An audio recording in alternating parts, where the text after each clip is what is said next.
चलिए शुरू करते हैं चैप्टर नंबर 3। चैप्टर नंबर 3 जो कि है एनसीईआरटी की बुक से हम कर रहे हैं, ठीक है, अकाउंटेंसी का।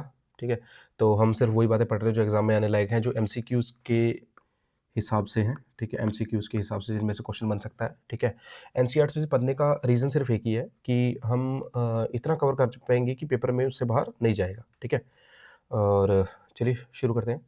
चैप्टर 1 और 2 हम पढ़ चुके हैं। उसमें हमने पढ़ी सिंपल डेफिनेशंस, ठीक है, जो भी टर्म्स हैं यूज़ होती हैं। चैप्टर 2 में हमने पढ़ा जो कंसेप्ट्स या जो प्रिंसिपल्स फॉलो होते हैं, ठीक है, उनके बारे में।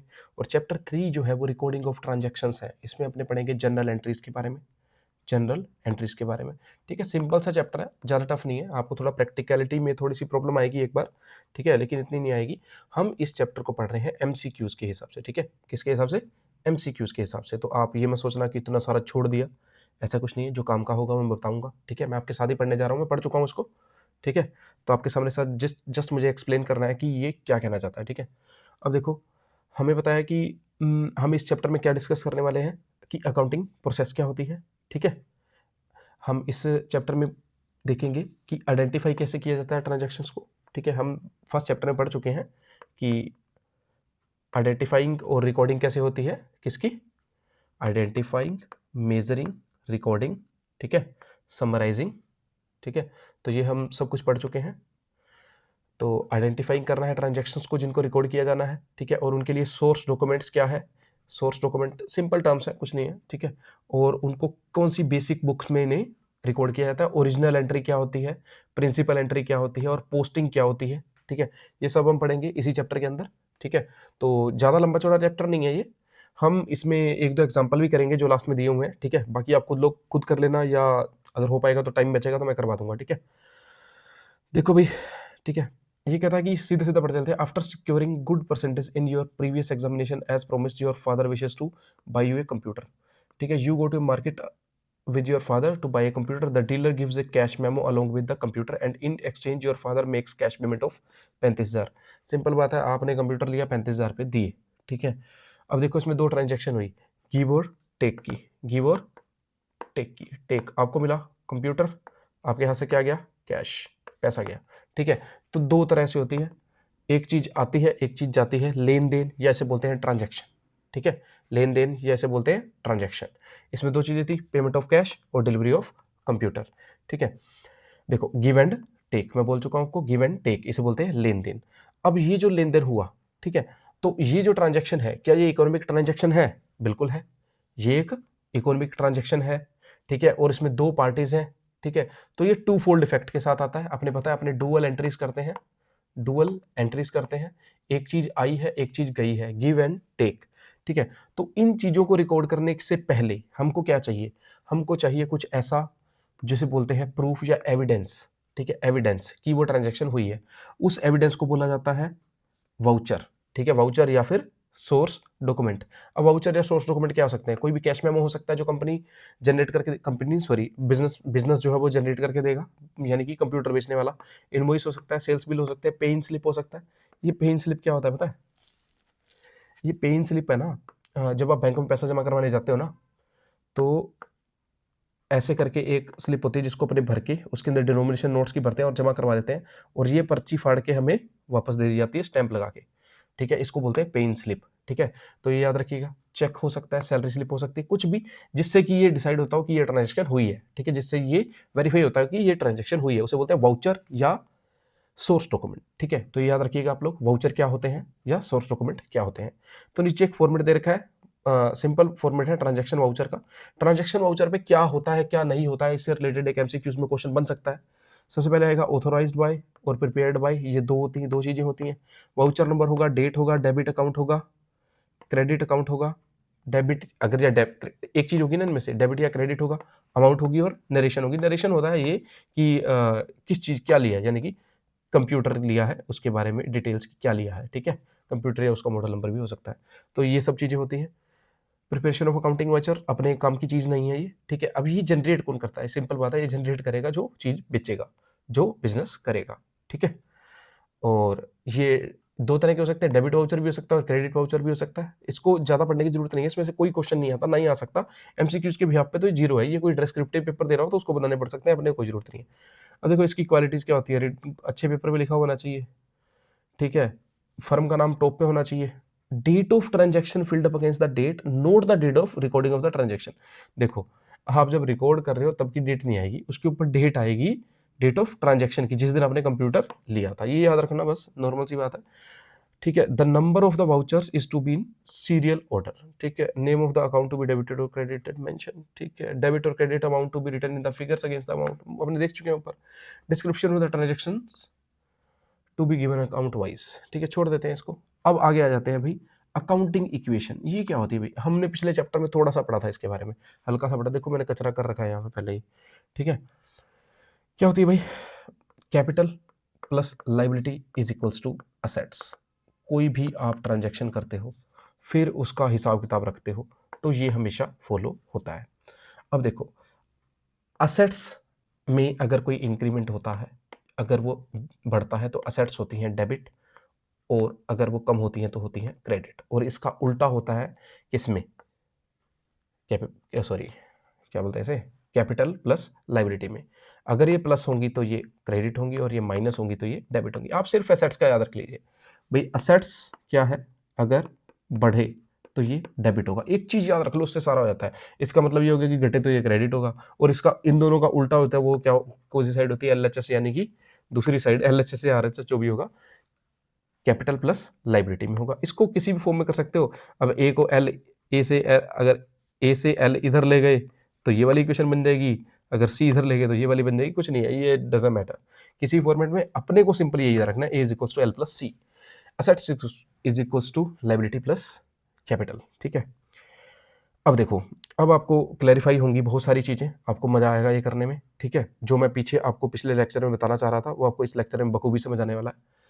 Since the accounting equation depicts the fundamental relationship among the components of the balance sheet, balance sheet में क्या क्या component होते हैं, ये तीन ही component होते हैं, ठीक है। It is also called balance sheet equation, balance sheet equation भी बोलते हैं इसको, modern approach बोलते हैं, ठीक है। modern approach का पार्ट है, accounting equation है ये, ठीक है। As the name suggests, the balance sheet is a statement of assets, liability and capital, पता है अपने को। At any point of time, resources of the business entity must be equal to the claim of those who have financed these resources। देखो भाई, कहता है कि कोई पॉइंट ऑफ टाइम है, उस पे जो रिसोर्सेज हैं किसके पास, बिजनेस एंटिटी के पास, वो किसके इक्वल होने चाहिए, ठीक है, वो इक्वल होने चाहिए claim of those who have finance these resources, ठीक है। जिन्होंने भी इसको फाइनेंस कर रखा है, सिंपल बात है, उसकी जो उसकर ऊपर जो भी लाइबिलिटीज है, ठीक है, प्लस जो उसकी कैपिटल है, ठीक है, प्लस जो उसकी कैपिटल है, इसका जो टोटल है वो उसकी असेट्स के इक्वल हमेशा होना चाहिए, ठीक है, उसकी असेट्स के इक्वल हमेशा होना चाहिए। इस चीज को मैं अभी आगे एक्सप्लेन करता हूँ। द प्रोप्राइटर्स यानी कि owners and the outsider provides the resources of, जो इक्विटी जिन्होंने भी शेयर ले रखे आउटसाइडर मान लो, ठीक है, बिजनेस, ठीक है। अब देखो the claim of the proprietors is called capital. देखो जो प्रोप्राइटर ओनर ने पैसा दिया वो कैपिटल कहलाता है, हम ये बोल चुके हैं वो कैपिटल, ठीक है। And that of the outsider is known as liability, ठीक है। और जो भी आउटसाइडर ने उसमें पैसा लगा रखा है उसको बोलते हैं लाइबिलिटीज बोलते हैं। कैपिटल प्लस लाइबिलिटी इतनी ही वर्थ होनी चाहिए उसकी पास जो भी असेट्स में है, ठीक है, जो भी असेट्स में है बिजनेस के। Each element of the equation is the part of balance sheet which states the financial position of the business on a particular date. When we analyze the transactions, we actually try to know that how balance sheet of business entity get affected, ठीक है। तो ये एक simple सी चीज है। आगे एक example लेके इस चीज को समझने की अपने कोशिश करेंगे, ठीक है, एग्जांपल लेके अपने इस चीज को समझने की कोशिश करेंगे कि होता क्या है एक्चुअली, अब देखो ये कहता है कि रोहित ने क्या किया, एक बिजनेस स्टार्ट किया, 5 लाख रुपए डाल दिए किसी चीज में। किसी बिजनेस में 5 लाख रुपए डालने का मतलब है उस बिजनेस में जो है वो कैपेबिलिटी, उसकी कैपिटल जनरेट कर दी उसने 5 लाख रुपए from the accounting point of view, ठीक है। 5 लाख रुपए उसने दे दिए उस बिजनेस को चलाने के लिए, ठीक है। अब उस बिजनेस के पास 5 लाख रुपए है। इसका मीनिंग सिंपल ये होता है, ठीक है। Source of this business entity is contribution by Rohit. अब देखो मैं इसका मीनिंग आपको समझाता हूँ कि 5 लाख रुपए बिजनेस के पास आ गए, बिजनेस का कैपिटल जनरेट हो गया 5 लाख। तो अच्छा एक बात बताओ, ये 5 लाख रुपए एक तरह से क्या है, ये ये जो है वो बिजनेस के ऊपर उधार ही तो है। उधार दिया किसने है, बस दिया प्रोपराइटर ने या ओनर ने या रोहित ने है, जो भी है, लेकिन ये एक तरह से उधार है, यानी कि ये बिजनेस के ऊपर लाइबिलिटी भी तो है 5 लाख की, 5 लाख की लाइबिलिटी भी तो है, ठीक है, ठीक है, ये एक तरह की लाइबिलिटी भी तो है, लेकिन यही बिजनेस के लिए क्या है, असेट भी है अभी, ठीक है, असेट, क्योंकि इसी के थ्रू तो वो काम करेगा, ठीक है, इसी से तो वो काम करेगा। अब देखो, अब अपने एग्जाम्पल से ये समझते चले जाएंगे इसको, ठीक है, अपने ये नहीं लेते, अपने सिंपल इस पे चलते हैं, ठीक है। अब देखो होता क्या है, अब यहाँ पे बाइफरकेट होती है भाई, ठीक है, इधर जो सारी लिखी हुई हैं, ये जो पार्ट है ये लिखा हुआ है सारे असेट्स का, आपको आराम से समझ में आएगा, आपको जल्दी नहीं करनी, ठीक है, मैं 3 4 5 बार एक्सप्लेन करूंगा इसको। और यहाँ है लाइबिलिटी प्लस कैपिटल, हमको पता है ये दोनों क्या रहेंगे, इक्वल रहेंगे, और ये बीच में जो लाइन है, मोटे वाली लाइन है, ये लाइन है, ठीक है। अब देखो हमको पता है कि रोहित ने 5 लाख रुपए बिजनेस में डाले थे, ये पहली लाइन जो पढ़ोगे आप, 5 लाख रुपए बिजनेस में डाले थे, ठीक है। अब रोहित ने जब 5 लाख रुपए बिजनेस में डाले तो उसने कैश अमाउंट डाली थी, ठीक है। तो जो असेट साइड है वो उसकी असेट जनरेट होगी 5 लाख रुपए। तो अब देखोगे असेट में, तो ये कैश जो है वो कैश, असेट्स में कितने तरह के अकाउंट हो सकते हैं, ये सभी तरह के हो सकते हैं, कैश भी हो सकता है, बैंक भी हो सकता है, असेट भी हो सकता है, गुड्स भी हो सकती है, फर्नीचर भी हो सकते हैं, प्लांट भी हो सकता है, ठीक है, प्लांट एंड मशीनरी भी हो सकता है। और लाइबिलिटी और कैपिटल सिर्फ दो ही चीजें, लाइबिलिटी और कैपिटल, ठीक है। अभी देखो 5 लाख रुपए उसने कैश डाल दिए भाई, अभी आप नीचे वाला ना ये पार्ट मत पढ़ना जब तक मैं ना बताऊं आपको, जब तक नीचे वाले स्टेप नहीं आते आप उन पे मत जाना, ठीक है, आप इनको नहीं पढ़ना, अदर पार्ट नहीं पढ़ना, जहां जहां तक मैं टिक मार्क करता जाऊं ऐसे, बस वो पार्ट आपने, ट्रांजेक्शन आपने समझनी है, तभी आपको समझ आएगा, अगर एक साथ देखोगे तो फिर समझ में नहीं आएगा। अब इसमें सिंपल सिंपल बोला गया है कि रोहित ने क्या कर दिया, 5 लाख रुपए की कैपिटल जनरेट कर दी किसी बिजनेस की, ठीक है, ठीक है। तो अब देखो रोहित ने 5 लाख रुपए, तो असेट में क्या हो गया, कैश डाला है, तो कैश जो है वो हमारा क्या होता है, असेट होता है, कैश जो क्या है वो असेट होता है। तो 5 लाख रुपए कैश में क्रेडिट हो गए, नीचे वाला अभी आपको नहीं देखना, जैसे जैसे होते जाएंगे मैं टिक मार्क करता जाऊंगा, ठीक है। तो 5 लाख का इंपैक्ट असेट साइड पे तो ये आया कि कैश अकाउंट में 5 लाख रुपए जमा हो गए, ठीक है। लेकिन अगर लाइबिलिटी और कैपिटल साइड को देखेंगे तो सिंपल बात है, जो भी पैसे जो इन्वेस्ट करता है कौन, प्रोप्राइटर या ओनर जो इन्वेस्ट करता है, वो क्या होते हैं, कैपिटल के फॉर्म में जमा होते हैं, वो 5 लाख हो गए।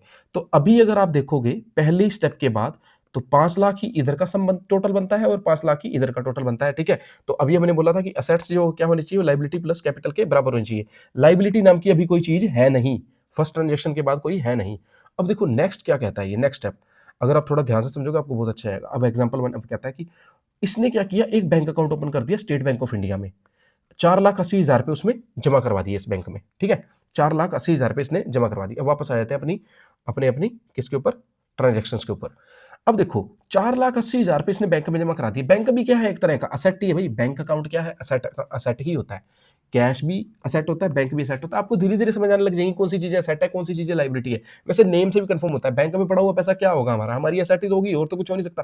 क्या वो लाइबिलिटी हो सकती है, नहीं हो सकती, कैपिटल भी नहीं हो सकती, सिंपल बात है, कैपिटल तो सिर्फ वही होता है जो उसमें इन्वेस्ट होता है, ठीक है, या जो प्रॉफिट और लॉस हो जाता है तो वो कैपिटल में ऐड हो जाता है, दैट्स इट, उसको नहीं सोचने की जरूरत, ठीक है। तो अभी देखो 5 लाख रुपए थे, अब कहता है कि 4,80,000 रुपए किस में चले गए भाई, अब बैंक में चले गए, तो ये देखो बैंक में रिफ्लेक्ट हो गए 4,80,000। अच्छा ये जो ब्रैकेट वाली अमाउंट कहती है ये क्या है, ये एक नंबर लिखा है जो मतलब एक नंबर ट्रांजेक्शन है, बैंक वाली ये क्या है, ये कहता है कि 4,80,000 रुपए आए कहां से होंगे भाई, उसके पास कैश जो जिसमें जमा थे, उसके पास असेट जो पड़ी थी, कैश में जमा थे 5 लाख, 5 लाख में से 4 लाख, ब्रैकेट का मतलब है माइनस, ठीक है, 4,80,000 रुपए यहां से निकल गए और वो बैंक अकाउंट में आ गए 4,80,000, ठीक है, बैंक अकाउंट में आ गए 4,80,000। अच्छा अब अपने लाइबिलिटी और कैपिटल साइड को देखते हैं, इस साइड को देखते हैं, इस साइड में कोई फर्क पड़ेगा ना भाई, इस साइड में कोई फर्क नहीं पड़ेगा, ये कैपिटल के 5 लाख पड़े हैं और वो 5 लाख ही पड़े हैं टोटल, सिंपल बात है। यहां से बस ये फर्क पड़ा, कैश से निकले 4,80,000 वो, और वो बैंक अकाउंट में चले गए। फिर उसके बाद हमने इसका सम टोटल दोबारा किया, तो हमने देखा अब कैश में कितने पैसे बचते हैं, 5 लाख में से 4,80,000 ब्रैकेट वाले यानी कि माइनस वाइज हो गए, तो कितने बचे 20,000, और बैंक अकाउंट में टोटल हो गए 4,80,000, अभी भी टोटल कितना मेंटेन हो गया भाई वापस से 5 लाख रुपए, ठीक है, और 5 लाख रुपए ही इधर पड़े, ठीक है। अब आप अगली ट्रांजेक्शन में पढ़ने लग जाना, 2 नंबर ट्रांजेक्शन जब मैं करवाऊंगा तभी करना, अभी सिर्फ यहां तक पूरा हुआ है, ठीक है। अब देखो 2 नंबर ट्रांजेक्शन क्या कहती है, 2 नंबर ट्रांजेक्शन कहती कि इसने फर्नीचर खरीद लिया भाई, कितने रुपए का, 60,000 रुपए का, और उसकी पेमेंट क्या कर दी, चेक से कर दी। अभी चेक से इसने पेमेंट कर दी, चेक से पेमेंट करने का मतलब क्या है, चेक से पेमेंट करने का मतलब है अभी बैंक से जाएंगे पैसे, कैश में से नहीं जाएंगे। अब इसने क्या खरीदा है, फर्नीचर खरीदा है। फर्नीचर क्या है, फर्नीचर क्या डेली यूज होने वाली चीज है, नहीं जी। फर्नीचर एक तरह की असेट है बिजनेस के लिए, ठीक है। तो ये देखो फर्नीचर अकाउंटेंट ने एसेट साइड ही बना रखा है, ये देखो ये सारी की सारी क्या है, असेट ही है हमारी, ठीक है। तो फर्नीचर इसने बना रखा है। अब फर्नीचर में 60,000 रुपए की बढ़ोतरी होगी, क्योंकि फर्नीचर खरीद लिया हमने 60,000 रुपए का, वो 60,000 जाएंगे कहां से, उसमें लिखा है कि इसने चेक द्वारा पेमेंट किया, तो चेक द्वारा पेमेंट किया तो ये पड़ा बैंक भाई, बैंक में से 60,000 रुपए माइनस हो गए, देखो ये ब्रैकेट वाली अमाउंट का मतलब माइनस, ये समझाने के लिए लिख रखी है, वैसे लिखते भी नहीं कई लोग, ठीक है। 60,000 रुपए हो गए माइनस, ठीक है, 60,000 यहाँ से माइनस हो गए और यहाँ प्लस हो गए, ठीक है, यहाँ प्लस हो गए। अब भाई प्लस माइनस कर लेते हैं अपने वापस, ये देखो पोस्ट ट्रांजेक्शन क्या क्या, 2 नंबर ट्रांजेक्शन के बाद क्या कहानी है, ये देखो भी क्या कैश में कोई फर्क पड़ा, नहीं जी, कैश में तो 20,000 थे, 20,000 ही पड़े हैं, ठीक है। कैश में कोई फर्क पड़ा, हाँ जी फर्क पड़ा, पहले 4,80,000 थे, 60,000 माइनस हो गए, 4,20,000 ही बचे, ठीक है। और कहीं कुछ ऐड हुआ, सेट को डेटर कोई नहीं आया, गुड, अच्छा ये फर्नीचर आ गया, फर्नीचर 60,000 का प्लस हो गया, तो अभी भी टोटल करोगे 20,000 प्लस 4,20,000 प्लस 60,000 बराबर क्या बनेगा, 5 लाख, और इधर तो 5 लाख पड़े ही थे जी, ठीक है। तो अभी अपने जो ट्रांजेक्शन पड़ी वो 2 नंबर ट्रांजेक्शन तक अपने पूरा हो चुका है, यहाँ तक काम, ठीक है।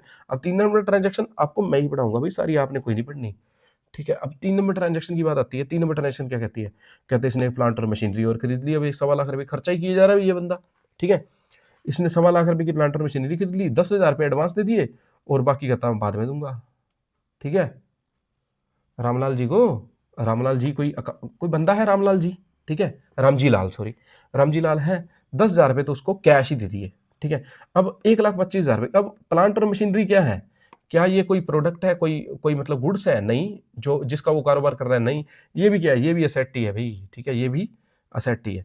अब देखो, अब इसने कितने की असेट खरीदी है भाई, 1,25,000 रुपए की प्लांट एंड मशीनरी। अब देखो इसमें प्लांट एंड मशीनरी अकाउंट बना रखा है इसने, ये पड़ा, ये 1,25,000 रुपए की असेट यहाँ आ गई। अब इसकी पेमेंट कहाँ से करनी है भाई इसने, अब इसकी पेमेंट कहाँ से करनी है, उसने कहा 10,000 तो देंगे जी हम, कहाँ देंगे, कैश में से दे देंगे हम, ये देखो माइनस कर रखे इसने, ये कैश था ना, ऊपर देखो कैश, कैश में से 10,000 माइनस कर देंगे हम, ठीक है जी, 10,000, अच्छा, और 1.25 लाख यहाँ बढ़ गया, ठीक है, 1.25 लाख यहाँ, 1.25 लाख यहाँ क्या हो गया, बढ़ गया, ठीक है, 1.25 लाख यहाँ बढ़ गया, ओके। अब देखो, अब एक बात बताओ, अगर आप बात करोगे कि अब इसने 1.25 लाख में से 10,000 किए, तो बाकी 1,15,000 कहाँ गया भाई, 1,15,000 इसने कर्जा ले लिया, उसने बोला बाद में दूंगा रामजी लाल को, तो वो लाइबिलिटी बन गई इस पे 1,15,000, ये देखो ये लिखा पड़ा 1,15,000, इस बार इधर इस साइड ट्रांजेक्शन हुई है, राइट साइड में, आरएचएस साइड में, यहाँ पे एल प्लस सी है, इससे ट्रांजेक्शन हुई है इस बार, ठीक है। तो ये लाइबिलिटी बना दी 1,15,000 रुपए की। अब फिर से सम घटाओ जोड़ करते हैं, जो भी होता है, ठीक है। ये देखो पोस्ट ट्रांजेक्शन, अब देखो ये 20,000 जो था, इसमें 10,000 ही माइनस हुआ तो 10 ही बचा, ये 4,20 का 4,20 ही पड़ा है बैंक अकाउंट में, ठीक है। ये फर्नीचर का 60 का 60 ही पड़ा है, ये देखो प्लांट और मशीनरी में 1,25,000 ऐड हुआ था, ये आ गया, ठीक है। तो टोटल असेट होगी भाई कितनी, 6,15,000, आप जोड़ के देख लो इसको, 10 4 30 4 90 1 25, ठीक है, 6 15 होगी, ठीक है। अब इस साइड भी देख लेते हैं, इस साइड 6 15 हुई, इस साइड तो देखो यहाँ तक 5 लाख ही चल रही थी, अब क्या हुआ देखो, 1,15,000 उसमें कर्जा उठा लिया है ना, ठीक है। 1,15,000 से तो लाइबिलिटी साइड में 1,15,000 आ गए, 5 लाख तो पहले पड़े थे कैपिटल में, तो इन दोनों का टोटल क्या बन गया, 6,15,000। अब देखो अभी भी ये टैली हो रहा है, इधर भी 6,15,000 और इधर भी 6,15,000, ठीक है। तो थोड़ा सा ध्यान से करने की जरूरत है, ये 3 नंबर ट्रांजेक्शन तक अपने पूरे हो चुके हैं, अब आगे 4 नंबर ट्रांजेक्शन, बहुत ही सिंपल है, ऐसे सोच घबराने की कोई जरूरत नहीं है, ठीक है। 4 नंबर ट्रांजेक्शन कहता है कि गुड्स परचेज्ड, अब देखो अब इसने परचेज किए हैं गुड्स, ये भी होती तो असेट्स ही हैं, बट ये जो चीजें हैं ना, ये जो है वो बिजनेस किया है इसने, मतलब, ठीक है। पहले वो परमानेंट वाली चीज, फिक्स असेट्स खरीद रहा था वो, purchase from mister Sumit traders for 55,000, ठीक है। अब इसने नहीं बोला कि 55,000 रुपये उसने पेमेंट की है या नहीं की, तो इसकी इंटरप्रिटेशन यही होती है, इसने उधार माल लिया है, ठीक है। अगर इसने नहीं लिखा कि मैंने कैश दिया है या चेक दिया है, तो इसका मतलब इसने उधार माल लिया है। एनालिसिस भी लिखा हुआ देखो नीचे, the transaction increases goods assets and the increases liability, liability obvious सी बात है, इसने लिखा ही नहीं, मैंने मोड ऑफ पेमेंट क्या यूज किया है, तो इसका मतलब ये क्या है, गुड्स। अब देखो गुड्स भी किस साइड आएंगी, असेट साइड आएंगी, ठीक है। जो चीजें बढ़ रही हैं भाई वो हमारी असेट ही तो है। देखो अब देखो इसमें कोई चेंज हुआ नहीं हुआ, इसमें कोई चेंज नहीं हुआ, यहाँ भी कोई चेंज नहीं हुआ, 55,000 रुपये ऐड हो गए भाई किसमें, गुड्स में, ठीक है, यहाँ भी कोई चेंज नहीं हुआ, यहाँ भी कोई चेंज नहीं हुआ, ठीक है। अब देखो अगर लायबिलिटी साइड देखोगे, देखो ये कहेगा ये देखो 55,000 रुपये की फिर उधार करे है ये बंदा, ठीक है। तो ये 55,000 रुपये लायबिलिटी में फिर दिख रहे हैं, ठीक है। तो अब अगर इस ट्रांजेक्शन चौथी ट्रांजेक्शन के बाद टोटल सम करोगे तो यहाँ 10,000 था, 10,000 ये यहाँ 4,20,000 हो गया, यहाँ 55,000 हो ही गया, ठीक है। गुड्स का 60,000 था ही पिछली ट्रांजेक्शन के बाद, 1,25,000 टोटल हो गया 6,70,000। क्या इधर भी 6,70,000 बढ़ रहा है? हाँ, देखो एक 15 का तो उधार पहले हो रखी थी, 55,000 की और होगी तो लायबिलिटी 1,70,000 की होगी, कैपिटल वही 5 लाख पड़ा, 6,70,000। अभी भी ये टैली हो रहा है, देखो 670 और 670, ठीक है, 670 और 670। अब फिफ्थ ट्रांजेक्शन और देख लेते हैं अगर दे रखी है तो। कहता भी goods costing 25,000 sold to Rajani enterprises for 35,000। अब देखो 25,000 की चीज 35,000 में बेची है, हमको इससे मतलब नहीं है कितने की चीज बेची है हमने को, तो अभी जो रिकॉर्ड कर रहे हैं हम सिर्फ प्रॉफिट लॉस को तो देख ही नहीं रहे ना हम अभी, कि 35,000 की चीज 25 में बेची, 25 की 15 में देखी, ठीक है, ये प्रॉफिट है उसका, ठीक है, लेकिन अपने उसको बाइफरकेट नहीं करेंगे, हमारे लिए तो 35,000 का सामान बेचा बस उसने, इसमें इतना ही आएगा, ठीक है। अब देखो इसने इसने क्या किया, देखो इसने 35,000 पे जो सामान बेचा, क्या वो उस पे बेचा है, उधार पे बेचा है, देख लें। कहता है goods costing 25,000 sent sold to Rajani enterprises. अब अगर इसने नहीं लिखा रजनी एंटरप्राइजेस ने कि इसको कैश में मिले पैसे या चेक में मिले, इसका मतलब इसने भी उधार कर ली भाई। अब देखो अब उधार दी भी है, जो उधार दी होती है वो हमारी असेट होती है, वो हमारे पास पैसे आएंगे, ठीक है। जो उधार दी होती है वो असेट होती है हमारी और वो पैसे हमारे पास आएंगे, उसे बोलते हैं असेट डेटर अकाउंट, ठीक है, डेटर्स अकाउंट। अब देखो सिंपल है, यहाँ पे कोई चेंज नहीं हुआ, यहाँ पे कोई चेंज नहीं हुआ भाई, ये 35,000 रुपये ड्यू हो गए, हमारे पास आएंगे असेट डेटर्स में, ठीक है, असेट डेटर्स में, ठीक है।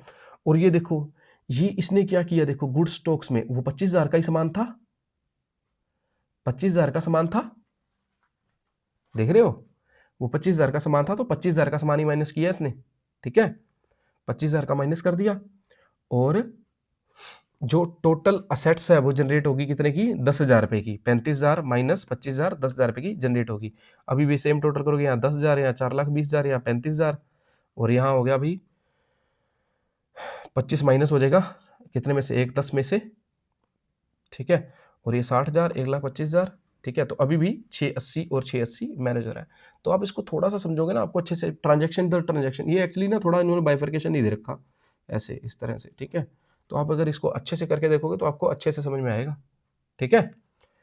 हाँ जी, अब देखो ये तो थी हमने ये वाली इक्वेशन काउंटिंग देखी है, A is equal to L plus C. अभी तक जनरल एंट्री हमने नहीं देखी, या इंक्रीज डिक्रीज क्या होगा इसमें से हमने कुछ नहीं देखा, रूल्स ऑफ डेबिट क्रेडिट भी नहीं देखे, ठीक है, वो हम देखते चलेंगे। ये एग्जाम्पल मेरे को समझाना जरूरी था कुछ भी करने से पहले, ठीक है, कुछ भी करने से पहले। अब देखो एक्चुअली इसका जो पैटर्न है ना वो उतना सही नहीं है बुक का, ठीक है। अब देखो सिंपल बात है, हमें पता है कि जो भी ट्रांजैक्शन होगी, ठीक है, ये देखो ये इसने नॉर्मल भी बना रखा है कि जो भी चीज़ें क्या है लाइबिलिटी साइड है उसका सम कर रखा है, और जो भी एसेट साइड है उसका सम कर रखा है, 6,80,000 6,80,000 इसने मैच करवा रखा है। जिसने सिंपली कर रखा है, हमने थोड़ा डिटेल्ड कर लिया। अब देखो अगर डेबिट क्रेडिट का यूज़ करते हो, ठीक है, एक तो ये टेबल होगी। अब अगर डेबिट क्रेडिट का यूज़ करते हो, देखो रूल्स ऑफ डेबिट क्रेडिट, आपको है ना कुछ नहीं ध्यान रखना, कुछ भी ज़्यादा ध्यान नहीं रखना। वो कैसे, देखो कितनी चीज़ें होती हैं, एक होती है असेट्स, ठीक है, असेट्स, लाइबिलिटी, कैपिटल, एक्सपेंसेस, ठीक है, और रिवेन्यू, ठीक है, और रिवेन्यू। सिर्फ एसेट्स और एक्सपेंसेस जो है ना इसमें से, ये देखो कितनी चीज़ें लिखी हुई है, 1 2 3 4 और 5, ये गोले लगा देता हूँ, 1 2 3 4 और 5, 5 चीज़ें हैं। 5 में से मैं इन पे स्क्वायर बना रहा हूँ, 2 चीज़ों पे, एक इस पे और एक इस पे। आपने याद रखना है असेट्स और एक्सपेंसेस ये दोनों जो हैं, अगर ये दोनों बढ़ते हैं तो इनको करना है डेबिट, बस ये याद रख लिया। इसका मतलब सिंपल हो गया, ये कम हो तो इनको क्या करना है, क्रेडिट, और बाकी सब में इसका उल्टा, इन तीनों में बाकी का उल्टा। बस मैंने तो सिर्फ यही याद रखा हुआ है कि असेट्स और एक्सपेंसेस जो हैं, यानी कि ए और ई जो हैं, अगर वो बढ़ते हैं तो वो होते हैं डेबिट। अच्छा, इसका मतलब ये हो गया कम होंगे तो वो क्रेडिट होंगे, और बाकी तीनों में क्या होगा, इसका उल्टा होगा। ठीक है। तो ये इतनी राम कहानी यही लिखी हुई है, कुछ नहीं है इसको पढ़ने की ज़रूरत। 5 चीज़ें हैं, a assets, liability, capital, expenses, losses और रेवेन्यू गेन्स, ठीक है। जिसमें से असेट्स और एक्सपेंसेस मैं ज़्यादा बार इसलिए बता रहा हूँ, ये बढ़े तो ये डेबिट होंगे, ये बढ़े तो ये डेबिट होंगे, बस इतना याद रख लो। इसका मतलब कम होगा तो क्रेडिट होंगे, यानी कि बाकी तीनों चीज़ों में इसका उल्टा होगा। बस ये आपने याद रखना है डबल एंट्री सिस्टम के लिए, ठीक है, डबल एंट्री सिस्टम के लिए। अब देखो, अब सिंपल सी एक एग्जांपल देखो सेम है, एग्जांपल सेम है। ये अच्छी बात हो गई कि पीछे जो एग्जांपल करके आए हैं वही है, रोहित ने एक बिजनेस स्टार्ट कर लिया भाई। देखो अब आप कहोगे ये अलग अलग अकाउंट क्यों बना रखे हैं भाई, ये अलग अलग अकाउंट क्यों बना रखे हैं। देखो मैं आपको एक ब्रीफ दे देता हूँ यहाँ पे कि ये अलग अलग अकाउंट क्यों बना रखे हैं। ये जो थी ना, ये जो पीछे हमने करी, ठीक है, ये एनालिसिस था सिंपल, ठीक है। इसके बाद होती हैं जनरल एंट्रीज। इसके बाद क्या होती है भाई, जनरल एंट्रीज होती हैं, ठीक है। जनरल एंट्रीज जो होती हैं उसमें किसी अकाउंट बाइफरकेशन नहीं होता उसमें, ठीक है। जनरल एंट्रीज में सारे अकाउंट कंबाइन ही रहते हैं मोस्टली, अगर वो छोटी किसी बिजनेस एंटिटी की हो, ठीक है। तो जनरल एंट्रीज जो होती हैं, जनरल एंट्रीज जो होती हैं, ठीक है, उसमें क्या रहता है, सिंपली एक बुक मेंटेन होती है और उसके अंदर ही सारे क्रेडिट डेबिट सारे के सारे रिकॉर्ड होते रहते हैं, और उसी के अंदर कोई अकाउंट बाइफरकेशन नहीं होता। जब जनरल एंट्रीज हो जाती हैं तब उनसे हम फेच करते हैं। फेच क्या करते हैं, डेटा फेच करते हैं और क्या बनाते हैं, लेजर बनाते हैं, लेजर। अब लेजर में क्या होते हैं, तरह तरह के अकाउंट, जैसे कि कैश अकाउंट, कैपिटल अकाउंट। आपको अगले चैप्टर में बहुत अच्छे से समझ में आएगा। इसमें मैं एक्सप्लेन कर देता हूँ दोबारा एंड दोबारा कि पहले हम जनरल एंट्रीज कर लेंगे, एक बुक बना लेंगे, ठीक है। बुक ऑफ ओरिजिनल एंट्री बोलते हैं इसे। एक बुक बना ली, उसके काफ़ी सारे पेज हैं, उसमें हम सारी सारी ट्रांजेक्शन, चाहे वो कैश है, चाहे वो बैंक की है, परचेज अकाउंट की है, कुछ परचेज किया, कुछ खरीदा है, कुछ बेचा है, सारी की सारी हमने इकट्ठी रिकॉर्ड कर ली, ठीक है। फिर हम क्या करते हैं, फिर हम बनाते हैं लेजर, लेजर। अब लेजर जो पोस्टिंग होती है, लेजर में इसमें से ट्रांजैक्शन, मान लो कैश अकाउंट की ट्रांजैक्शन है, मैं पिक कर लूंगा सीधी सीधी कि अच्छा कैश वाली कैश में चली जाएंगी, अच्छा कैपिटल वाली कैपिटल में चली जाएंगी, अच्छा ठीक है कैश बैंक अकाउंट है, बैंक अकाउंट वाली वो छांट लो इसमें से, ठीक है। तो सारी अलग अलग जब अकाउंट्स बनते हैं वो बनते हैं लेजर में।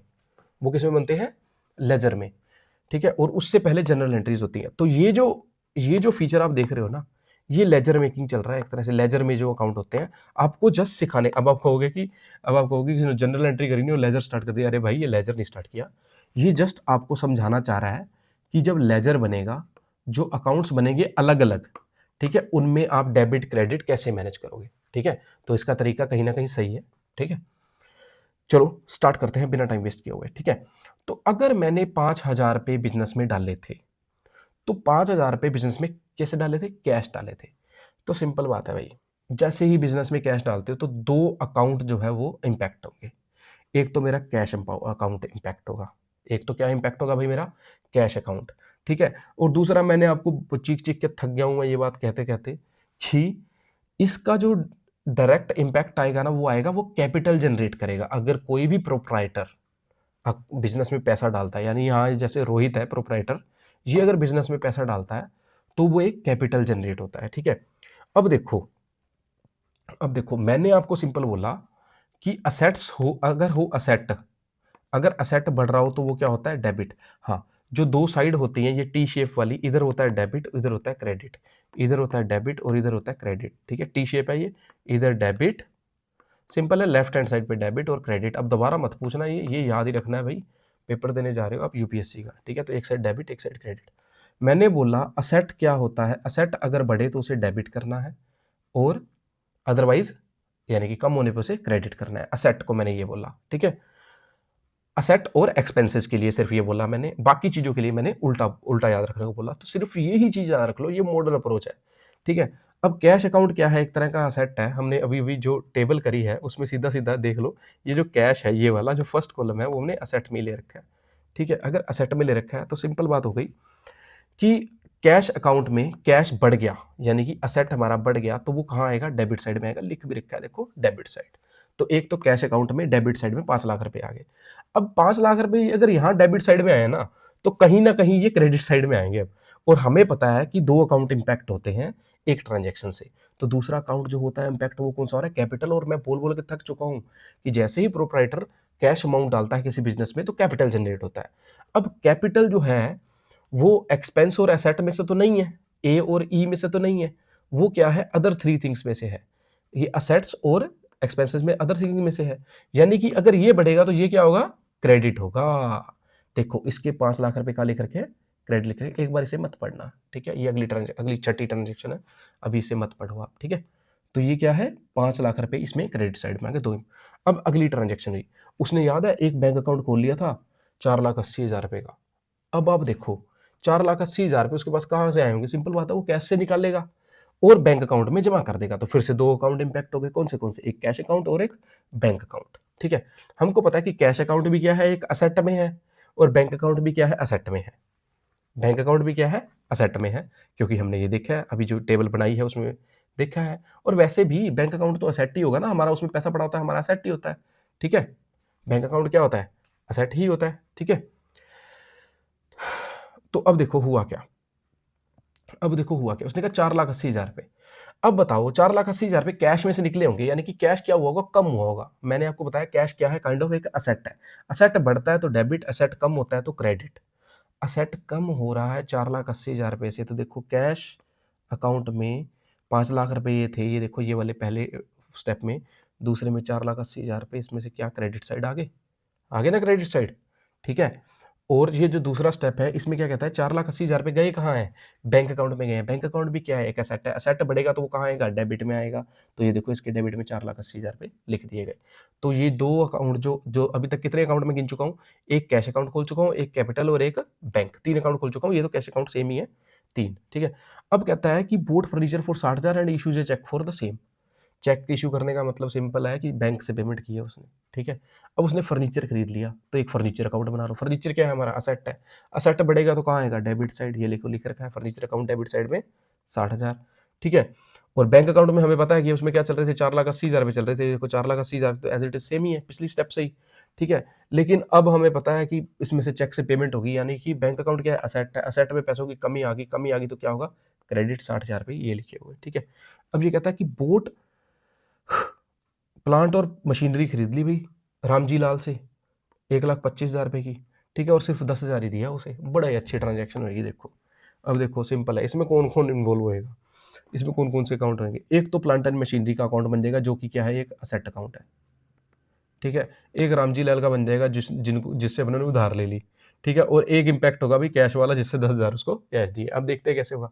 सबसे पहले तो कैश वाला सिंपल है, कैश वाला देख लेते हैं। चलो कैश वाले में क्या हुआ, कैश वाले में हमें पता था 5 लाख रुपए जमा हुए थे, फिर 4,80,000 रुपए बैंक में चले गए थे। अब भाई 10,000 और चले गए। जैसे ही कैश अकाउंट में पैसा कम हुआ, यानी कि असेट जो है वो डाउन हुई, असेट कम होते ही वो क्रेडिट साइड आता है, तो देख लो 10,000 आ गए, ठीक है। अब प्लांट और मशीनरी अकाउंट जो क्या है, वो एक तरह की असेट है, असेट ही तो है, ठीक है। असेट है तो असेट जो है वो अगर अप जा रही है तो वो डेबिट साइड आती है, डेबिट साइड 1,25,000 पे आ गए। तो देखो 10,000 तो यहाँ से गए। अब देखो ये रामजी लाल का अकाउंट बनाया है इन्होंने, रामजी लाल का अकाउंट बनाया है इन्होंने। अब रामजी लाल ने क्या दिया है इनको, उधार दिया है भाई। रामजी लाल ने इनको उधार दिया है 1,15,000 रुपए का, लाइबिलिटी क्रिएट हुई है। अब लाइबिलिटी जब बढ़ती है, अब ये देखो रूल, लाइबिलिटी वाला रूल आ गया। ये एग्जांपल सब समझाता है अपने को, एक ही एग्जांपल है, लास्ट तक चलेगा ये। देखो असेट्स और एक्सपेंसेस को छोड़ के लाइबिलिटी कैपिटल और रेवेन्यू के लिए होता है कि अगर ये बढ़ेंगे तो ये क्या होंगे, क्रेडिट होंगे, ठीक है। तो आप देख लो रामजी लाल में जैसे ही पैसे बढ़े तो क्रेडिट साइड पे आपको 1,15,000 मिल रहे हैं। अब रूल अभी भी सेम है, ALC, ठीक है। अगर ए एक्सपेंसेस और रिवेन्यू, ए और ई को छोड़ के LC और R पे सेम रूल लागू होता है, ठीक है। अब कहता है कि goods purchased from Sumit traders 55,000 रुपए की, भाई गुड्स खरीद ली, पैसे देने की बात कही इसने नहीं कही, इसका मतलब उधार की होगी इसने। अब देखो 55,000 रुपए की गुड्स हमारे पास आ जाएंगी, तो गुड्स क्या है, एक तरह से परचेज अकाउंट क्या है, असेट्स होती है हमारी, मतलब पॉजिटिव साइड है हमारी, ठीक है। असेट्स बढ़ रही हैं तो वो क्या होंगी, डेबिट होंगी। देखो परचेज अकाउंट एक बना एक्स्ट्रा और उसमें ये डेबिट साइड पे लिखा हुआ है। लेकिन सुमित ट्रेडर्स क्या बन गया हमारे लिए, ये हमारे को डेट दी है भाई इसने, हमारे पे लाइबिलिटी बन गई। अब लाइबिलिटी बढ़ती है तो वो क्रेडिट साइड आती है, 55,000 पे क्रेडिट में आ गए, ठीक है। तो एक ही रूल है भाई, और कोई रूल ही नहीं है। अदर रूल याद रखने की जरूरत भी नहीं है आपको, इतने में पूरा हो जाता है चैप्टर। अब कहते हैं goods costing 25,000 sold to Rajni enterprises for 35,000। 25,000 रुपये की चीज़ 35,000 में बेच दी, उससे मैटर नहीं है, मैटर है ट्रांजैक्शन से। ट्रांजैक्शन ये है, देखो अब बेची है कोई चीज़, बेची है कोई चीज़, सेल अकाउंट भाई, कोई चीज़ सेल हो गई, ठीक है, सेल हुई तो हमारे हाथ से पैसे चले गए। अब चले गई कोई चीज़, यानी कि असेट हमारी चली गई, ठीक है, हमारे हाथ से असेट चली गई, तो अगर वो कम हो गई असेट तो वो क्रेडिट साइड पे आएंगे, सेल अकाउंट के क्रेडिट में 35,000 दिख रहे हैं, ठीक है। लेकिन रजनी एंटरप्राइजेज ने हमें पैसे दिए ही नहीं, उसने लिखा ही नहीं, अगर कुछ नहीं लिखा तो मतलब अभी दिए नहीं, भी पेंडिंग है, ठीक है। तो रजनी जो पैसे लेने होते हैं वो असेट हो जाते हैं हमेशा ही भाई, ठीक है। अब इसने हमें पैसे देने हैं रजनी रजनी एंटरप्राइजेज में। अगर रामजी लाल की बात करें, रामजी लाल कहाँ गए भाई, हाँ, रामजी लाल ने हमें इनको पैसे देने हैं 1,15,000 रुपये, तो वो हमारे लिए लाइबिलिटी है, ठीक है। लेकिन हमने जो लेने हैं भाई, किससे लेने थे हमने, रजनी एंटरप्राइजेस से, तो हमारे लिए असेट है। अगर असेट बढ़ता है तो वो कहाँ आता है, डेबिट साइड आता है। अगर आप दो चीज़ें याद रख लोगे ना, सारा ये चैप्टर ही खत्म हो जाता है। अब कहता है paid the monthly store rent 2500। अब 2500 रुपये भाई कैश में पेमेंट किया, तो कैश अकाउंट जो चल रहा था भाई, कैश अकाउंट याद है, इधर 5,00,000 रुपए इन्वेस्ट हुए थे पहले, 4,80,000 का बैंक अकाउंट खुल गया था, 10,000 रुपये फिर अपने एडवांस दे दिए थे उसको किसी चीज़ के लिए, और 1,15,000 के जिसमें उधार की थी। अब 2500 उसमें से और निकल गए, वो क्रेडिट साइड में आ गए, ठीक है, क्योंकि ये असेट है, असेट अगर कम होगा तो वो क्रेडिट होगा, ठीक है। और रेंट अकाउंट पे हो गया, जो हमारी क्या थी, लाइबिलिटी थी, लाइबिलिटी बढ़ेगी तो वो credit side, sorry debit side जाएगी, ठीक है। सॉरी नहीं, रेंट अकाउंट में 2500 रुपये क्या हो गए, हाँ डेबिट हो गए, ठीक है, डेबिट हो गए। अब कहता है कि पेड 5,000 है सैलरी टू द एम्प्लॉइज। अब सैलरी अकाउंट क्या होगा, वही सैलरी अकाउंट में कोई पैसा गया है तो वो क्या हो जाएगा, डेबिट हो जाएगा। सैलरी क्या थी हमारे लिए, सैलरी हमारी लाइबिलिटी थी भाई, ठीक है, सैलरी देना हमारी लाइबिलिटी है। अगर लाइबिलिटी बढ़ती है तो घटती है तो वो डेबिट साइड, ठीक है। और कैश अकाउंट में सेम 5,000 रुपये इधर आ गए। अब देखो received cheque as full payment from Rajni enterprises and deposited same into the bank. अब बैंक अकाउंट में रजनी वाले ने पैसे डाल दिए भाई। अब देखो रजनी के साथ अपना केस क्या था, रजनी के साथ केस ये था, ये पड़ा रजनी का अकाउंट, ये वाला केस चल रहा था, 35,000 रुपये डेबिट में चल रहे थे। अब वो 35,000 रुपये रजनी ने हमारे बैंक अकाउंट में क्या कर दिए, क्रेडिट कर। बैंक हमारा असेट होता है, असेट बढ़ेगा तो वो डेबिट साइड आएगा, और जो हमारा असेट घटा है, अगर असेट घटा है तो वो क्या, क्रेडिट साइड आएगा, दैट्स इट, ठीक है, वो क्या आएगा, क्रेडिट साइड आएगा, ठीक है। तो इस तरह से ये अकाउंट्स मैनेज होते हैं जब अपने लेजर बनाते हैं, तो ये सारे अकाउंट्स होते हैं। वैसे जनरली क्या होता है, पहले वो जनरल एंट्रीज होती हैं, उसके बाद ये अकाउंट फैच करके इस तरह से बनते हैं, लेकिन सिखाने के लिए ये भी बनाने पड़े, ठीक है भाई। अब ये काफ़ी सारा एक इलस्ट्रेशन दे रखा है, ठीक है, कहता है कि इसमें a+l+c को इक्वल करो और आप करके देखो, ठीक है। तो ये स्टेप वाइज बनवा रखा है इसने, स्टेप वाइज बनवा रखा है, ठीक है, एक एक स्टेप वाइज। बहुत ही अच्छा एग्जांपल है ये, आप करके देखिएगा, आपको सेम लगेगा, कोई फर्क नहीं है, मैं नहीं करवा रहा हूँ, आप खुद करके देखिएगा, ठीक है। अब देखो बुक ऑफ ओरिजिनल एंट्रीज, जो मैं अभी बोल बोल के आपको बता रहा था कि सबसे पहला स्टेप क्या होता है। पहला स्टेप सिंपल है, यही होता है कि हम सारी की सारी एंट्रीज को क्या करते हैं, रिकॉर्ड करते हैं, ठीक है, और उसके बाद लेजर बनाते हैं। और लेजर में क्या होते हैं, भिन्न भिन्न प्रकार के क्या होते हैं, अकाउंट्स होते हैं, जो हमने अभी ऊपर देखे, ठीक है। लेजर में अकाउंट्स होते हैं, टी शेप्ड अकाउंट्स होते हैं, ठीक है, टी शेप्ड अकाउंट्स होते हैं। और जो एंट्रीज होती है, जनरल एंट्रीज, वो एक कंबाइंड बुक होती है जिसके अंदर सारी एंट्रीज रिकॉर्ड होती हैं, वो किसी भी टाइप की हो सकती हैं, ठीक है। In the preceding pages, you learnt about debits, credits, and observe how transactions affect accounts. This process of analyzing transactions and recording their effects directly in accounts is helpful as learning exercise. However, real accounting system do not record transactions directly in accounts. मैं वही तो बता रहा हूँ, मैं वही बता रहा हूँ, ये कंफ्यूजिंग था बड़ा ही। जिसने पहले पढ़ी हुई है कहीं से अकाउंट्स बुक है, पहले सीधे अकाउंट्स क्यों बनवा रहे हो, ठीक है। तो अकाउंट सीधे नहीं बनते भाई। The book in which the transaction is recorded for the first time is called journal और book of original entry. सबसे पहले कंबाइन एक बुक बनेगी, फिर अकाउंट्स बनेंगे डिफरेंट डिफरेंट। ये लेजर बनेगी, मतलब लेजर बनेगी, लेजर बनेगी, ठीक है। और ये होगी बुक ऑफ ओरिजिनल एंट्रीज, और ये लेजर बनेगी, ठीक है। द सोर्स डॉक्यूमेंट क्या होता है भाई, voucher, as discussed earlier is required to record the transaction. भाई पता होना चाहिए, कोई रिकॉर्ड, कोई एविडेंस तो चाहिए ही ना। The practice provides a complete record of each transaction in one place and links the debit and credit for each transaction. After the debits and credits for the each transaction are entered in journal, they are transferred to the individual accounts. वही मैं तो कह रहा हूं ऊपर, ये देखो ये जो अकाउंट बनाए ना, ये अकाउंट बनाए, ये बाद का काम है, ठीक है। पहले इसकी क्या होगी, एंट्रीज होगी, वो भी सिखाई नहीं और पहले अकाउंट्स बनवा दिए इन्होंने, जस्ट समझाने के लिए बनाए हैं। टेक इट इजी, ठीक है। मैं थोड़ी ज़्यादा आलोचना कर रहा हूँ एनसीईआरटी की। The process of recording transaction in journal is called journalising. Journalising कहते हैं। Once the journalising process is completed, अगर हमने एक जर्नल बना लिया जिसके अंदर सारी की सारी क्या है, ट्रांजैक्शंस है, ठीक है, और उसके बाद हम जब क्या बनाएंगे, हम अलग अलग अकाउंट में इनको क्या करेंगे, डालेंगे, तो उसको बोलते हैं पोस्टिंग या बोलते हैं लेजर बनाना, ठीक है। A complete and useful description of the events effect of the organization, the process of transferring journal entry to individual account is called posting, ठीक है। The sequence causes the journal to be called the book of original entry। अब यानी कि book of original entry यानी कि जिसमें combine entry सारी पड़ी है सभी अकाउंट्स की, वो है book of original entry. And the ledger account, जो लेजर जो जिसमें सारे अकाउंट्स हैं, ठीक है, उसको कहते हैं प्रिंसिपल बुक ऑफ एंट्री। तो ये टर्म्स है, याद रखना आप लोगों, ये क्वेश्चन सीधे सीधे आएंगे पेपर में। It should be noted that on account of the number and commonality of most transactions, the journal is subdivided into number of books of original entry as follows, ठीक है। कहता है कि नंबर क्या है ट्रांजैक्शन का, और मतलब सहूलियत के हिसाब से सब डिवाइड किया गया है जर्नल को बुक ऑफ ओरिजिनल एंट्री के हिसाब से, ठीक है। इसमें क्या होता है, जर्नल प्रॉपर भी होता है, कैश बुक भी होती है, और अदर डे बुक्स भी होती है। अदर डे बुक्स में क्या होती है, purchase book, sales book, purchase return book, sale return book, bills receivable और बिल्स पेएबल। ये मैं आपको एक्सप्लेन कर दूंगा नेक्स्ट चैप्टर में या इसी चैप्टर में, जैसे ही सामने आएगा मैं सब एक्सप्लेन कर दूंगा। अब जर्नल क्या होता है भाई, सबसे पहले ये, अब देखो लिखा है इसमें चैप्टर 4 में करेंगे, मैं भी बोल रहा हूँ अगले चैप्टर में करेंगे, इसका मतलब मैं पढ़ लिया हूँ, मुझे सब आता है, अब मैं धीरे धीरे सब करवा दूंगा सबको। This is the basic book of the original entry. In this book, transactions are recorded in chronological order. Simple है, सबको पता है, chronological order में लिखते जाएंगे। And when they take place, जब भी होती है वो तभी, ठीक है। और उसके बाद this book are posted in the respective accounts. इसको बोलेंगे, क्या बोलेंगे, इसको posting बोलेंगे। Each transaction is separately recorded after defining the particular account to be debited or credited. The format of journal is shown in 3.5. ये journal का एक format है, इसमें डेट होता है, पर्टिकुलर होता है, लेजर फोलियो, ये लेजर फोलियो इंपॉर्टेंट है, इस पे क्वेश्चन बनते हैं। डेबिट अमाउंट अगर होगी कोई या क्रेडिट अमाउंट होगी, ठीक है।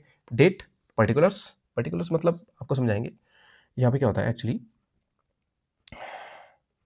कोई बात नहीं, अभी एग्जांपल होगा नीचे ना, ये हाँ, ये देखो, कोई डेबिट होगा तो उसको डेबिट लिखेंगे, फिर थोड़ा सा एक स्पेस छोड़ के 2 करके ये क्रेडिट वाला अकाउंट लिखेंगे। कोई बात नहीं, अभी बताता हूँ आपको, ठीक है। The first column is journal is an date on which the transaction took place. In particular column, the account title to be debited is written on the first line. जिस अकाउंट को डेबिट करना है उसको लिखोगे किसमें, first line में। उसको कहाँ लिखोगे आप, फर्स्ट लाइन में, ठीक है, फर्स्ट लाइन में।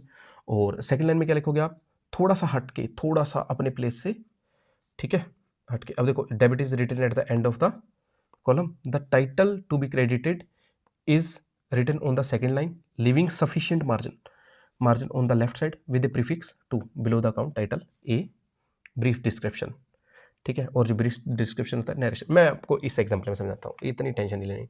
देखो भाई, इसमें क्या है, इसमें क्या है,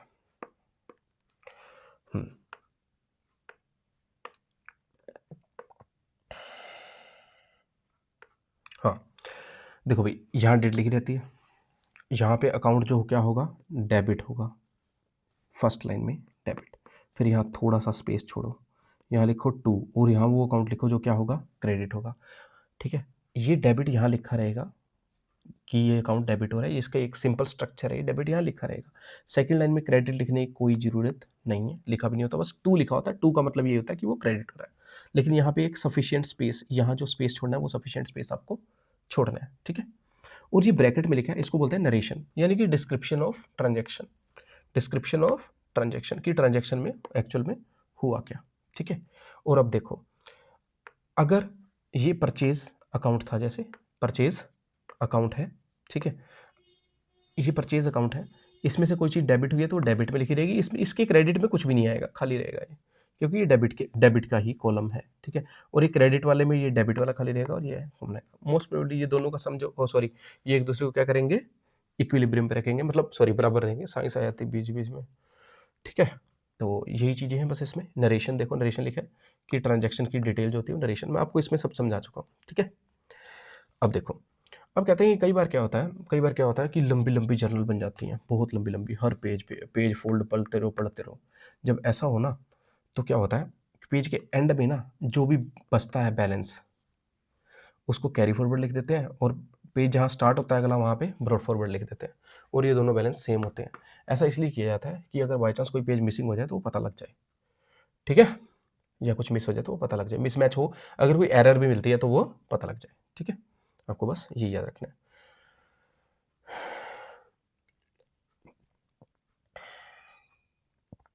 ठीक है, तो इसके कुछ एग्जांपल्स ले लेते हैं। अब ये कहता है for example, goods purchased on credit for 30,000 from miss Govind traders. आपको ना सिंपल एक चीज़ का दिमाग लगाना है, कोई चीज़ आई है तो उसे करना है डेबिट, कोई चीज़ गई है तो उसे करना है क्रेडिट। अब आप कहोगे ये उल्टी दुनिया कहाँ से आ गई, हमारे अकाउंट में तो पैसे क्रेडिट होते हैं। अरे भाई, हमारे अकाउंट में पैसे क्रेडिट होते हैं तो बैंक पे क्या जनरेट होती है, लाइबिलिटी, इसलिए वो उसको बोलता है क्रेडिट। हमारे अगर हम बनाए ना बैंक स्टेटमेंट खुद के लिए तो हम कहेंगे हमारे अकाउंट में डेबिट ही होना चाहिए, सिर्फ क्रेडिट तो होना ही नहीं चाहिए, ठीक है। तो हमारे पास जो कोई चीज़ आएगी उसको करेंगे हम क्या करेंगे भाई, डेबिट, और जो चीज़ जाएगी उसको करेंगे हम क्रेडिट। सिंपल एक चीज़ ध्यान रखनी है। और डेबिट वाले अकाउंट को लिखा जाता है पहली लाइन में, क्रेडिट वाले को लिखा जाता है दूसरी लाइन में, ठीक है। ये रट्टा मार लिया, अब आपको कोई टेंशन की जरूरत नहीं। कहता है कि हमने गुड्स परचेज करी क्रेडिट पे, क्रेडिट यानी कि उधार ले ली भाई, किसी बंदे से उधार ले ली, कहाँ से ली, गोविंद ट्रेडर से ले ली 24 दिसंबर 2017 को। डेट के लिए फिक्स जगह है ये पड़ी, ठीक है, डेट के लिए फिक्स जगह है, ठीक है। और उसके बाद आता है जो कि डेबिट। अब देखो, परचेज अकाउंट में कोई चीज़ आई है, हमने परचेज की है, परचेज अकाउंट में कोई चीज़ आई है तो हम परचेज अकाउंट को क्या करेंगे, डेबिट, इसलिए हमने परचेज अकाउंट को कहाँ लेकर का है, फर्स्ट लाइन में आप देख पा रहे हो, ठीक है, और डेबिट। अच्छा, अगर ये डेबिट हुआ तो कुछ क्रेडिट भी होगा। क्रेडिट कौन हुआ, अगर हमने कैश में से पैसा दिया होता तो कैश क्रेडिट होता, लेकिन हमने तो उधार कर ली भाई, किससे, गोविंद ट्रेडर से, तो गोविंद ट्रेडर्स को हम क्या लिख देंगे, क्रेडिट्स में डाल देंगे। अगर ये हमने पेमेंट कर दी होती तो जिस अकाउंट से पेमेंट की होती हम उसको क्रेडिट करते, ठीक है। अगर हमने किसी भी अकाउंट से पेमेंट नहीं की, हमने क्रेडिट पे कोई चीज़ ली है, उधार ली है, तो हम उसका एक क्या अकाउंट बना देते हैं, टेम्परेरी अकाउंट बना देते हैं। जैसे गोविंद ट्रेडर्स का मैंने क्या बना दिया गोविंद ट्रेडर्स का मैंने क्या बना दिया, एक टेम्परेरी अकाउंट जनरेट कर दिया, ठीक है, टेम्परेरी अकाउंट जनरेट कर दिया। और इधर अमाउंट 30,000 रुपये की चीज़ ली थी और 30,000 रुपये की उधार हो गई, ठीक है, गोविंद ट्रेडर्स। और नीचे नरेशन लिख दी, purchase of goods in trade from Govind traders, okay. तो हमारे पास जो परचेज अकाउंट है उसमें चीज़ें आई थी कोई, तो हमने उसको डेबिट कर दिया, और जो गोविंद ट्रेडर्स जो है वो क्रेडिट हो गया, क्योंकि उसमें हमें पैसे देने हैं, वो हमारे पे लाइबिलिटी जनरेट होगी, ठीक है। तो ये एक एग्जांपल था। अब अगला एग्जांपल जो है वो क्या कहता है, अभी सीधा सीधा एग्जांपल ही पढ़ा रहा हूँ मैं आपको। Office furniture is purchased from modern furnitures on 4 जुलाई 2017 और 25,000 and 5,000 is paid by cash immediately and balance 20,000 is still payable, वो बाद में पे करेंगे हम, ठीक है। इट इंक्रीजेज फर्नीचर असेट्स भाई 25,000, सिंपल है, 25,000 रुपये बढ़ गए हमारे फर्नीचर असेट में, और decreases cash by 5,000 and increases liability हो 20,000। इसने एनालिसिस भी लिख दिया, इसकी जरूरत नहीं थी, सीधा यही कह देता, हमें तो बस इतना ही पता चलना चाहिए हमारे पास क्या आया है और हमारी जेब से क्या गया है। तो हमने देखा भाई, हमारे ऑफिस फर्नीचर खरीदा है हमने, यानी कि वो हमारे पास आया है, तो जो चीज़ आई है उसको क्या कर दोगे आप, डेबिट, यानी कि उसको लिखोगे फर्स्ट लाइन में, ठीक है। अब उसके बदले में हमने भाई दो तरह से पेमेंट करी है। अगर हम सारी पेमेंट कैश कर देते तो हम यहाँ पे पूरा यहाँ पे क्या लिख देते, 25,000 ही लिख देते, लेकिन हमने ऐसा किया नहीं। हमने कैश अकाउंट को क्रेडिट करवाया, यानी कि कैश से अगर कुछ गया है तो उसको क्रेडिट करेंगे, तो कैश अकाउंट से पैसे निकल गए, 5,000 रुपये उड़ गए, ठीक है, ठीक है। अब वो कहता है बाकी उधार कर ली, तो जिससे भी उधार करते हैं उसका क्या बनाते हैं, हम एक टेम्परेरी अकाउंट बनाते हैं। हमने मॉडर्न फर्नीचर से उधार की थी तो उसका टेम्परेरी अकाउंट बनाया और उसको क्या कर दिया, डेबिट, यानी कि वो हमारे लिए क्या होगी, सॉरी, उसको क्या कर दिया हमने, क्रेडिट। तो इसमें दो अकाउंट तो हो गए क्रेडिट और एक अकाउंट हो गया डेबिट, ठीक है। तो सिंपल है, जो आया उसको कर दो डेबिट और जो गया उसको कर दो क्रेडिट। ये है जर्नल बनाने का तरीका, लेजर इसके बाद बनता है, ठीक है। ये एग्जाम्पल सिखाए जा रहे हैं आपको, सेम एग्जाम्पल आ गया भाई, रोहित जी आ गए हैं। हमने जो पीछे इस पे एक एग्जांपल किया था A is equals to L plus C वाला, ठीक है, फिर उसके हमने अकाउंट्स बनाए थे अलग अलग, मतलब एक्चुअली ये बनना चाहिए था पहले जर्नल, ठीक है, इसके बाद होने चाहिए थे वो अकाउंट मैनेज, क्योंकि प्रोसीजर यही है, पहले बनता है जर्नल, फिर बनते हैं अकाउंट्स या लेजर, डिफरेंट डिफरेंट अकाउंट्स, और इससे फेच हो के, जैसे कि ये कैश है, कैपिटल है, ये अकाउंट्स बन के और वो बनता, उन्होंने पहले सिखा दिया, चलो उनकी मर्जी, सब कुछ एडवांस में करते हैं। देखो भाई, हमको याद ही हैं इसके सारे के सारे स्टेप, मुझे तो याद है, ठीक है, अगर नहीं याद होंगे तो हम चले जाएंगे ऊपर, हमें क्या दिक्कत है। हमें याद है कि रोहित भाई साहब ने क्या किया, रोहित भाई साहब ने पैसे लिए 5 लाख रुपए और एक बिजनेस में डाल दिए, ठीक है, बिजनेस में डाल दिए। अब वो 5 लाख रुपए उन्होंने कैश डाले थे, ठीक है, 5 लाख रुपए क्या किया था उन्होंने, कैश डाले थे। अगर कैश डाले थे तो इसका मतलब बिजनेस की हिसाब से देखें तो कैश में क्या हुआ था, इंक्रीज। तो कोई भी चीज इंक्रीज होती है तो हम उसे क्या करते हैं, कोई भी चीज इंक्रीज होती है तो हम उसे करते हैं डेबिट, ठीक है, हम उसे करते हैं डेबिट। तो देखो, कैश को कर दिया डेबिट, देख लो फर्स्ट स्टेप, कैश को क्या कर दिया भाई, ये देख लो, डेबिट कर दिया गया है कैश को, ठीक है। और हम जानते हैं कि जो भी कोई बिजनेस में पैसा लगाता है वो उससे कैपिटल जनरेट होती है। कैपिटल क्या है, एक कैपिटल जो है, अगर अगर ये डेबिट हुआ है तो कैपिटल जो है वो क्रेडिट हुई होगी, या तो सिंपल सीधा सोच लो, वो लाइबिलिटी है, ये सोच लो, लाइबिलिटी अगर बढ़ती है तो वो क्या होती है, क्रेडिट होती है, ठीक है, ऐसे सोच लो। या ये डेबिट हुआ है तो ये एक क्रेडिट होगा, ये सोच लो, जैसी मर्जी सोच लो, ठीक है, आपकी चॉइस है वो, ठीक है। तो कैपिटल क्या होगी भाई, क्रेडिट हो गई 5 लाख रुपए, ये डेबिट में लिख दिए, ये क्रेडिट में, ये फर्स्ट स्टेप कंप्लीट हो गया था। अब भाई उसने एक बैंक अकाउंट खोल लिया था, याद है, 4,80,000 रुपए का, अगर आपको नहीं याद तो ऊपर एग्जाम्पल अच्छे से बढ़ गया हो, उसने 4,80,000 रुपए का बैंक अकाउंट खोल लिया। अब बैंक अकाउंट में पैसे कहाँ से डालेगा बेचारा, बैंक अकाउंट में कैश से ही तो पैसे डालेगा, बैंक अकाउंट में कैश में 5 लाख रुपए पड़े हैं, उसने 4,80,000 रुपए किस में डाल दिए, बैंक अकाउंट में। अब बैंक अकाउंट क्या है, असेट है हमारा, बैंक अकाउंट में पैसा बढ़ रहा है, 4,80,000 रुपए बढ़ रहे हैं, ठीक है, तो यानी कि बैंक अकाउंट में क्या करोगे हम, तुम डेबिट करोगे। देखो पहली लाइन में लिखने का मतलब ये डेबिट कर रहे हैं, और लिखा भी होता है डेबिट, तो 4,80,000 रुपए डेबिट कर दिए। अब क्रेडिट कौन होगा भाई, जिसमें से पैसा जा रहा है वो क्रेडिट होगा, किस में से जा रहा है, कैश में से जा रहा है, क्योंकि कैश में तो पैसा था, तो कैश को क्या कर दिया हमने, क्रेडिट कर दिया 4,80,000 रुपए, जो आएगा वो डेबिट, जो जाएगा वो क्रेडिट। देखो नीचे नरेशन लिखी हुई है, open bank account with state bank of India, ठीक है। अब उसने क्या किया था भाई साहब ने, एक चेक दिया, एक चेक दिया और फर्नीचर खरीद लिया, उसका मन कर गया भाई कुर्सियां नहीं है तो उसने फर्नीचर खरीद लिया। अब उसने फर्नीचर खरीदा तो फर्नीचर क्या है, असेट है, असेट बढ़ेगी तो क्या होगी, डेबिट होगी, ठीक है, एक एग्जांपल है, उसी में पूरी की पूरी चैप्टर खत्म हो गया, ठीक है। तो भाई फर्नीचर जो है वो असेट है, असेट बढ़ेगी तो डेबिट होगा, तो भाई 60,000 रुपये डेबिट हो गए फर्नीचर अकाउंट में। और वो चेक के माध्यम से पेमेंट की थी, अगर कैश से की होती तो कैश अकाउंट से काटते, कैश में तो पड़े भी नहीं थे वैसे, क्योंकि उसमें से 4,80,000 निकल गए थे ना, 20,000 ही पड़े थे।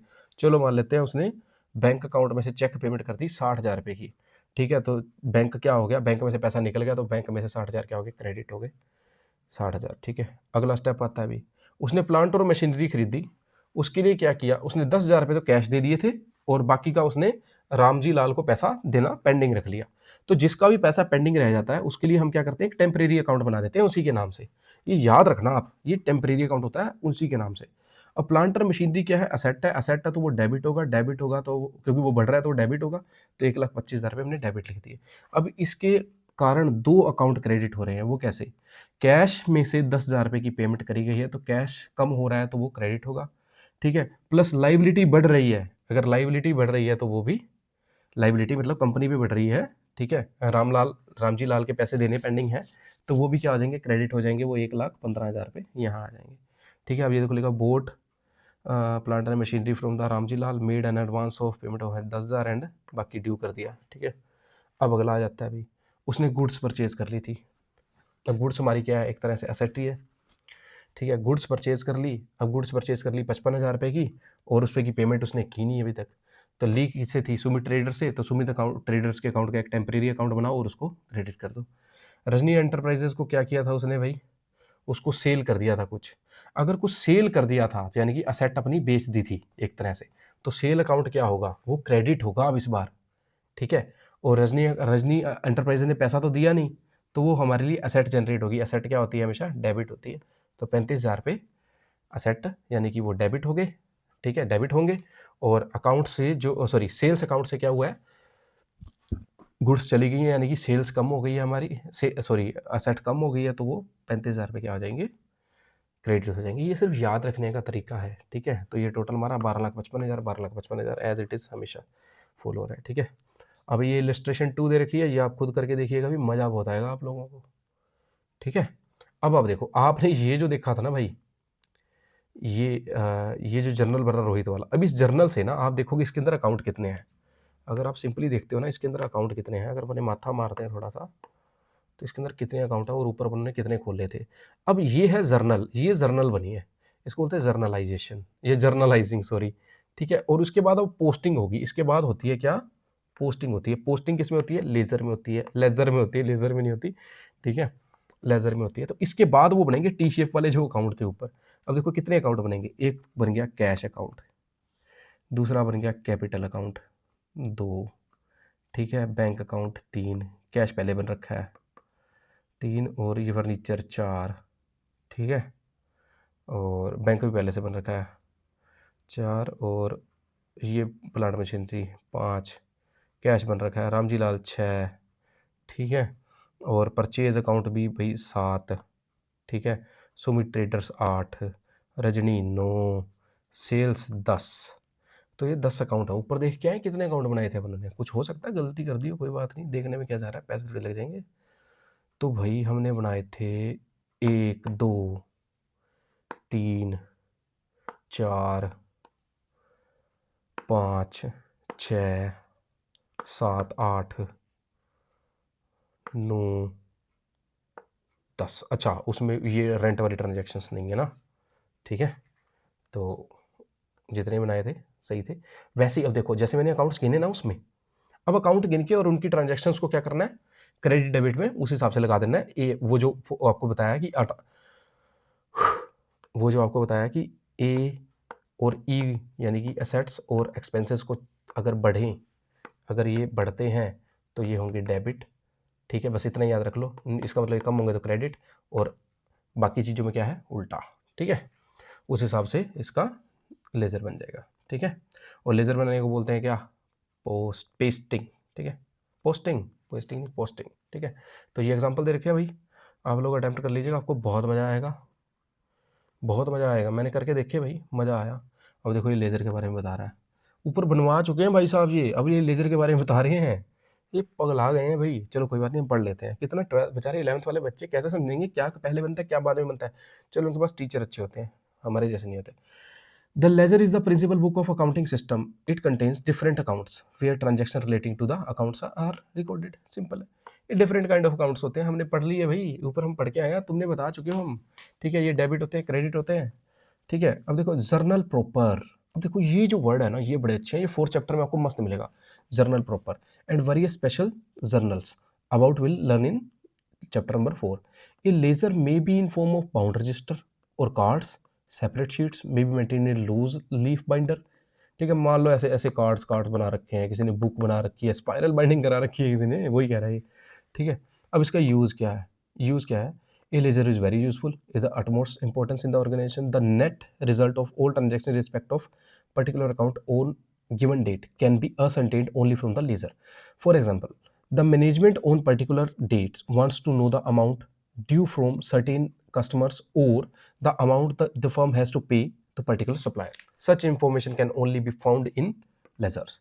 सिंपल है, वो जम्बल्ड जो जर्नल है उसके अंदर हम किसी ऐसे नहीं देख सकते पूरी पूरी, ऐसे अगर पिक एंड चूज करने लग जाए यहाँ कितनी उधार हो रखी है तो नहीं पता लग सकता। लेकिन अगर उधार किसी का अगर एक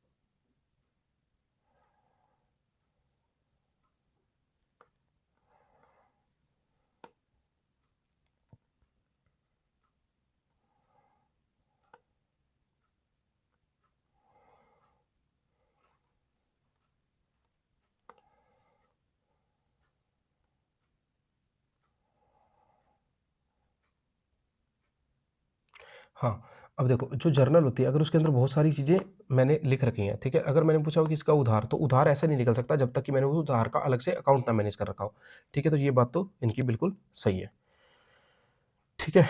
तो जो अब हमने इस चैप्टर के बारे में सब कुछ सीख लिया है, ठीक है? Classification of laser accounts, laser accounts कितने टाइप के होते हैं, ठीक है? अब देखो लेज़र अकाउंट्स कितने टाइप के होते हैं? अब देखो ध्यान से सुनना इसको, ये अच्छा है, ये एमसीक्यूज़ के लिए अच्छा मतलब एक पैरा है, मेरे को याद है। We have seen earlier that all ledger accounts are put into 5 categories namely, देखो हमने देखा असेट्स थी, लायबिलिटी थी, कैपिटल थी, रेवेन्यू और गेन्स थे और एक्सपेंसेस थे। जो असेट्स और एक्सपेंसेस और लॉसेस थे, अगर ये बढ़ते थे तो हम डेबिट करते थे, अदरवाइज़ हम क्रेडिट करते थे और उल्टा होता था अदर में, ठीक है? ये हम पढ़ चुके हैं। 5 तरह के क्या होते हैं? लेज़र अकाउंट्स होते हैं। All these accounts are may further be put into 2 groups, ये 2 ग्रुप्स में होते हैं, परमानेंट और temporary accounts. All permanent accounts are balanced and carry forward to next accounting period. जो परमानेंट होते हैं ना वो नेक्स्ट अकाउंटिंग पीरियड में जाते हैं, और टेम्परेरी अकाउंट जो है वो क्लोज हो जाते हैं at the end of accounting period by transferring them to the trading और प्रॉफिट और लॉस अकाउंट। उसको ट्रेडिंग और प्रॉफिट लॉस अकाउंट में डाला जाता है, या कहीं भी डाल के उनको मैनेज करके उनको बंद कर दिया जाता है। All permanent accounts appear in the balance sheet, ठीक है? बैलेंस शीट में सारे के सारे जो देखेंगे permanent account. Thus all assets and liability and capital accounts are permanent accounts, यानी कि एएलसी जो है वो परमानेंट अकाउंट्स है। And the all revenue expenses accounts are temporary accounts, ठीक है? रेवेन्यू और एक्सपेंसेस को टेम्परेरी अकाउंट्स बोला जाता है, ये याद रखना आप लोग, आपको सीधा सीधा मिलेगा ये पेपर में क्वेश्चन, ठीक है? एएलसी जो है वो परमानेंट है, बाकी सारे क्या है?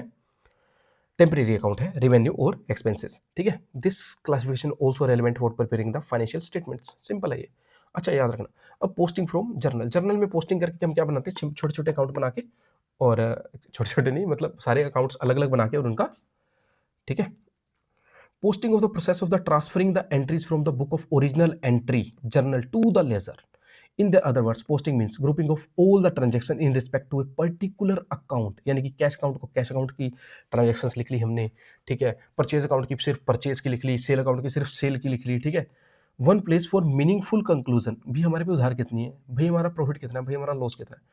Posting from the journal is done periodically, ठीक है? किसी कोई वीकली करता है, कोई फोर्टनाइटली करता है, कोई मंथली करता है, ठीक है? देखो the complete process of posting from journal to ledger has been discussed below. Locate in the ledger, ledger में जैसे मैं अकाउंट नंबर रहा था ना, ये 1 नंबर अकाउंट, 2 नंबर अकाउंट, वैसे अकाउंट ढूंढो, ठीक है? और डेबिट और क्रेडिट ट्रांजेक्शन उनकी रिकॉर्ड कर लो, दैट्स इट। अब हाँ, एक चीज और ध्यान रखना, अपनों ने ना एक चीज एक चीज देखी। अब देखो ये बता रहा है कि कैश अकाउंट होगा, ठीक है? अच्छा इसने सेम एग्जाम्पल चिपका लिया भाई, वो सेम इसने लेजर बना ली है, ठीक है?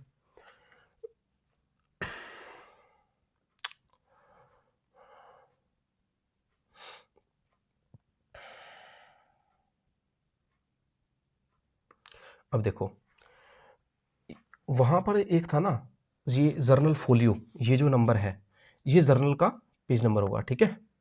पेज नंबर होगा, ठीक है? ये याद रखना, ये एग्जांपल में कई बार पेपर में क्वेश्चन पूछा गया है, ठीक है?